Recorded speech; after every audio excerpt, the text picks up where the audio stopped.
Shalom bien-aimés dans le Seigneur, je voudrais parler à une catégorie de personnes, de chrétiens je vais dire voilà.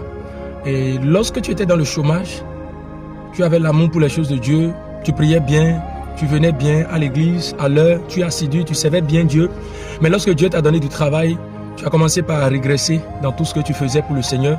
Et tu ne pries plus bien, tu n'es plus assidu dans les choses de Dieu. Bien-aimé dans le Seigneur, sache seulement que c'est un piège. C'est le diable qui est en train de te piéger afin de t'avoir. Il y a une chose que nous devons comprendre. L'Éternel bénit le juste. Dieu bénit le cœur de l'homme.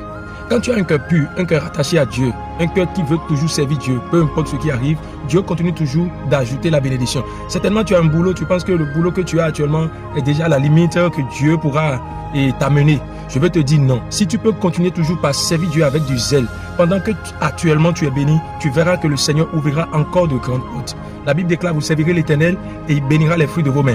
Je veux également parler à ces gens de personnes qui ont refusé de vivre une vie de débauche. Avant, tu ne buvais pas de l'alcool, les vins alcoolisés, tu ne buvais pas parce que tu n'étais pas assez riche, tu n'avais pas assez de moyens.